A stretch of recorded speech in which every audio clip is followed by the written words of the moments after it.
Halo teman-teman, apa kabarnya? Semoga selalu dalam keadaan sehat dan bahagia.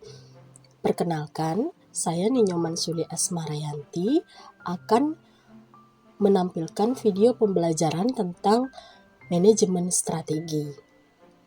Pada bahasan kali ini, saya akan membahas mengenai strategi dan manajemen strategi. Apa itu strategi dan apa manajemen strategi? Yuk simak sama-sama videonya. Yang pertama yang akan kita bahas adalah perbedaan strategi dan manajemen strategi.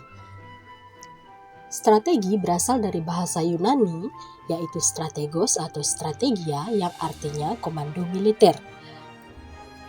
Dalam The American Heritage Dictionary tahun 1976, strategi merupakan ilmu atau seni komando militer untuk perencanaan atau pelaksanaan operasi tempur. Kemudian, beberapa para ahli mengemukakan pendapat mereka terkait dengan pengertian manajemen strategi. Menurut Fred R. David tahun 2004, manajemen strategi merupakan ilmu mengenai perumusan, pelaksanaan, dan evaluasi keputusan lintas fungsi yang memungkinkan organisasi mencapai tujuannya. Sementara itu, menurut Hussein Umar tahun 1999, mengungkapkan bahwa manajemen strategi yaitu sebagai suatu seni dan ilmu dalam pembuatan formulating atau penerapan implementing dan evaluasi atau evaluating keputusan-keputusan strategis antara fungsi yang memungkinkan sebuah organisasi mencapai tujuannya pada masa mendatang.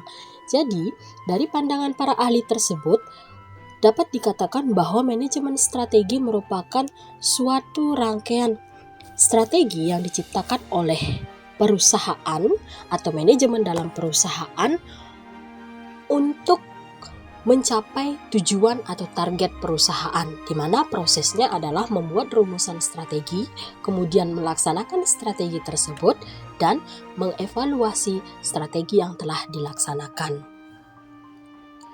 Berikutnya, kita akan membahas mengapa diperlukan manajemen strategi. Pertanyaan ini sering muncul di benak kita. Jadi, beberapa alasan penting diperlukannya manajemen strategi, yaitu bagi manajer, di mana bagi manajer yang pertama adalah untuk berpikir kreatif dan inovatif. Kemudian yang kedua, yaitu sebagai strategi jangka panjang dalam kurun waktu, bisa 5 tahun, bisa 10 tahun, atau bahkan lebih daripada itu. Kemudian, yang ketiga yaitu meramalkan faktor eksternal yang rumit dan tidak pasti. Yang keempat yaitu mempermudah komunikasi dengan jajarannya. Jadi dengan adanya manajemen strategi, manajemen dapat berkomunikasi dengan jajaran yang ada di bawahnya untuk mencapai tujuan perusahaan. Yang berikutnya adalah menyatukan pandangan. Kemudian, alasan penting diperlukannya manajemen strategi bagi jajaran manajemen ada dua, yaitu menentukan arah perusahaan ke depan. Yang kedua, mengantisipasi persaingan. Selanjutnya, bagaimana karakteristik manajemen strategi? Ada beberapa karakteristik manajemen strategi. Yang pertama, bersifat umum dan menyeluruh. Jadi, manajemen strategi harus dibuat secara umum dan menyeluruh serta dapat diaplikasikan oleh seluruh lini yang ada di dalam perusahaan. Kemudian manajemen strategi juga harus bersifat jangka panjang dengan arah yang jelas. Jadi fokus tujuan dari perusahaan itu harus jelas dan sistematis. Kemudian selanjutnya karakteristik yang berikut adalah bersifat komprehensif. Artinya bersifat seluruh lini mulai dari pemasaran, SDM, operasional, dan keuangan. Kemudian yang berikutnya adalah bersifat integratif atau menyatukan pandangan. Kemudian yang berikutnya manajemen strategi juga harus bersifat eksternal atau mencakup lingkungan eksternal, makro, dan stakeholder. Karakteristik manajemen strategi yang terakhir adalah bersifat adaptif, artinya harus bisa diadaptasi untuk lingkungan internal dan eksternal perusahaan. Yang berikutnya, siapa saja sih yang berperan dalam menentukan manajemen strategi? Jadi, ada tataran manajemen yang berperan dalam menentukan manajemen strategi. Yang pertama, ada top level management atau manajemen tingkat puncak. Kemudian yang kedua, middle management atau manajemen tingkat menengah. Dan yang ketiga ada lower management atau manajemen tingkat bawah.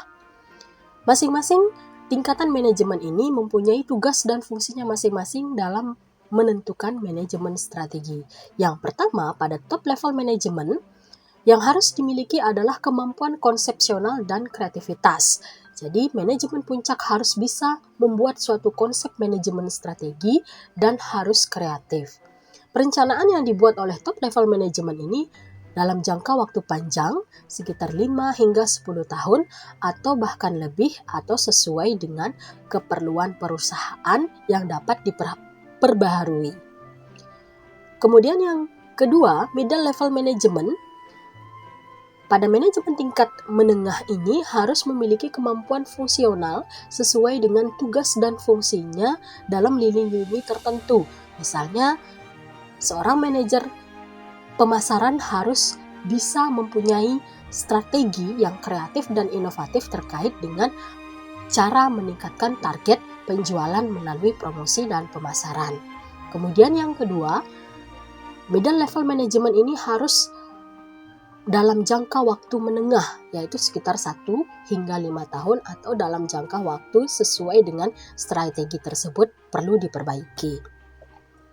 Kemudian lower management atau manajemen tingkat bawah harus memiliki kemampuan teknis atau operasional di dalam pelaksanaan manajemen strategi. Strategi-strategi yang dibuat terkait dengan hal-hal teknis dalam pelaksanaan kegiatan perusahaan. Kemudian perencanaan yang dibuat oleh lower management adalah perencanaan jangka pendek, yaitu setengah tahun hingga 1 tahun. Berikutnya ada manfaat manajemen strategi menurut David tahun 2022. Yang pertama, membantu perusahaan dalam menyusun strategi yang sistematis dan rasional. Kemudian yang kedua, meningkatkan komitmen manajer dan karyawan. Manfaat yang ketiga adalah memberdayakan karyawan untuk berpartisipasi dalam pengambilan keputusan yang kreatif. Manfaat yang berikutnya adalah meningkatkan laba. Selanjutnya, meningkatkan kesadaran dari ancaman lingkungan eksternal. Kemudian yang berikutnya, memberikan pemahaman tentang strategi pesaing. Manfaat selanjutnya adalah meningkatkan produktivitas karyawan. Kemudian meningkatkan kesadaran karyawan untuk menerima suatu perubahan. Dan yang terakhir adalah memberi pemahaman tentang reward and punishment. Tahapan dalam manajemen strategi ada berbagai macam. Di dalam video pembelajaran kali ini, tahapan dalam manajemen strategi yaitu ada 3, di mana yang pertama ada perumusan strategi, kemudian yang kedua ada implementasi strategi, dan yang ketiga ada evaluasi strategi. Mari kita bahas dalam tahapan yang pertama, yakni perumusan strategi. Dalam perumusan strategi, ada visi dan misi yang harus ditentukan oleh manajemen perusahaan. Mau dibawa kemana arah perusahaan harus ditentukan di dalam visi dan misi. Selanjutnya, visi dan misi ini diturunkan dalam bentuk tujuan perusahaan, baik tujuan jangka panjang maupun tujuan jangka pendek. Kemudian yang berikutnya adalah analisis SWOT atau Strength, Weakness, Opportunity, dan Threat. Analisis SWOT ini merupakan analisis terkait dengan kekuatan, kelemahan, opportunity atau kesempatan atau peluang, serta threat atau ancaman yang dihadapi oleh perusahaan. Kemudian setelah melakukan analisis SWOT, ditetapkan strategi alternatif untuk mengatasi kelemahan, kekuatan, opportunity, dan threat tersebut. Selanjutnya, tahapan yang kedua adalah implementasi strategi. Setelah strategi dirumuskan dan direncanakan, selanjutnya diimplementasikan dalam tujuan berjangka atau tahunan. Kemudian di dalam implementasi strategi juga ditetapkan kebijakan-kebijakan dan program-program dari manajemen perusahaan. Selanjutnya, dalam implementasi strategi, hal yang paling penting juga terkait dengan gaya kepemimpinan dan motivasi yang diberikan oleh manajemen tingkat puncak kepada bawahannya. Dalam implementasi strategi, juga dialokasikan sumber daya, baik itu sumber daya alam maupun sumber daya manusia. Pada tahapan yang ketiga, yakni evaluasi strategi. Dalam tahapan evaluasi strategi yang telah direncanakan kemudian diimplementasikan, dilakukan evaluasi atau mengukur hasil sejauh mana strategi tersebut dapat tercapai. Kemudian setelah diukur hasilnya, kemudian diberikan feedback atau umpan balik. Apakah strategi sudah berjalan dengan baik atau sebaliknya, sehingga akan diberikan solusi-solusi terbaik, solusi yang solutif untuk menyelesaikan permasalahan tersebut. Kita sampai pada pembahasan terkait dengan model strategic planning. Jadi, di dalam model strategic planning ini ada visi dan misi, kemudian sasaran, strategi, kemudian implementasi, hasil atau output, kemudian feedback. Contoh visi dan misi. Yang pertama, meningkatkan kesejahteraan masyarakat. Yang kedua, meningkatkan lapangan kerja. Yang ketiga, menciptakan nilai tambah. Kemudian contoh sasaran. Yang pertama, kepuasan pelanggan. Yang kedua, memaksimalkan profit. Yang ketiga, memaksimalkan nilai. Yang terakhir, tujuan atau target. Selanjutnya, contoh dari strategi atau analisis SWOT yaitu terkait dengan hal-hal yang berkaitan dengan internal dan eksternal perusahaan. Untuk internal perusahaan berkait dengan fungsional, BEP atau break even point, cash flow, sumber dan penggunaan dana. Sedangkan untuk eksternal terkait dengan kondisi lingkungan makro dan mikro. Untuk kondisi lingkungan makro, hal ini berkaitan dengan budaya, teknologi, demografi, dan pemerintah. Sedangkan untuk kondisi lingkungan mikro terkait dengan pesaing, konsumen, dan sistem distribusi.